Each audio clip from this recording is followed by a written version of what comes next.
Some artists paint pictures, but our next guest stitches stories. Her name is Tina Williams Brewer, and her quilts are so much more than just fabric and thread. They're powerful tapestries of history, identity, and resilience. A proud Pittsburgher, she spent decades weaving together the past and present, telling the stories of the African-American experience one stitch at a time. And today we are honored to celebrate her artistry here on PTL. And she brought some wonderful examples of your work, and we are so wowed by this. Well, like, really. This is what our students get to enjoy when I come in to do residencies into the Pittsburgh public schools and into the, well, I go into the suburbs, but mostly in the city now. But well, why don't you tell me which one? Well, I saw you in the green room, like pulling these out, and I just couldn't believe what I was seeing. These are some of the most beautiful pieces of art I have ever seen.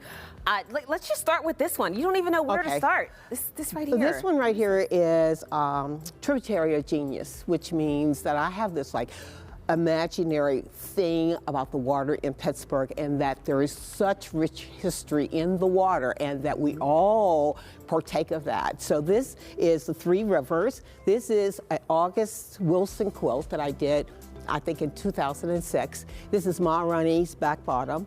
Here are Teenie Harris photographs done in transfer. Oh, no kidding. Yeah, and then here is the yin and yang symbol that I put in, because August was kind of like here but not there, and so he had that relationship. And then there's a Sankofa bird that's in here, and then down here is Rob Penny and Dr. Lilly and jazz people from, and Marta Effinger.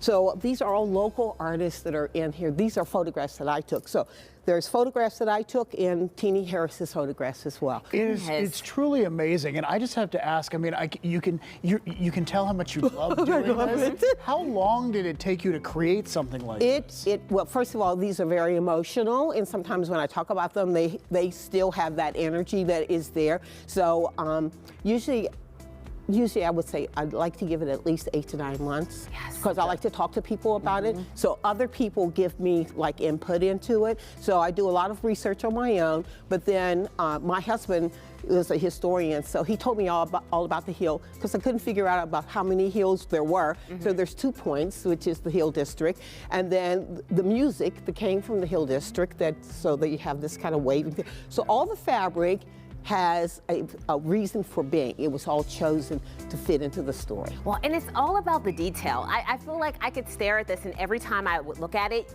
you would see something new. And this one right here, this really stands out to me. I mean, it's just the colors alone. Well, this one is all made from upholstery fabric, because I used to be an interior decorator for Joseph Horn Company. So I was always bringing scraps home every day in a bag as I left. And that's how you got started. And that's how I got started with the fabric, because I was an advertising, merchandising, and fashion, and that kind of thing, and interior design. But I love the textures. But I also like to introduce the transparent components of the fabric, so the fabric works more like watercolor rather than, so I have the opaque and I have the transparent, but usually the opaque is concrete, but the transparent is like a spiritual feeling. Yes. So it is more of the emotion. So I introduce the transparent. This is Billy Strayhorn back here. Oh, look at Billy. Yeah. Hey, Billy. Billy's back in there. Oh, so, wow, yeah. So. And There's so much to see. There is. And this back here was your first one? This was the very first published piece I had. This is called The Harvest, and it all started with me trying to find identity for an African American living in Pittsburgh that really had not dealt with slavery. So this was a taboo back, but I felt it was important to talk about it. So what this is slave chain. It's made from my father-in-law's ties. He was the first African-American principal and Board of Education. His name was John Brewer. And so I used his ties. So I was communing with him when I was making it. Yes. Using his fabric. This is this Jacob's Ladder, or the Underground Railroad, which I put on both sides to show the continuity, so to get the direction. And the harvest birds, which was that we were harvestists. We didn't come by our own. And when we came, we brought so much. Yes.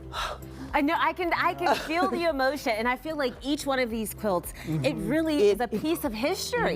You sense it just by looking at them and when you're talking about Well, it. and then it kind of takes you kind of, you know, but Yes. on a happier, not a happier note, but, you know, so the transition from the opaque and for the technical piece, which is really doing quilt work, all hand work. Yes.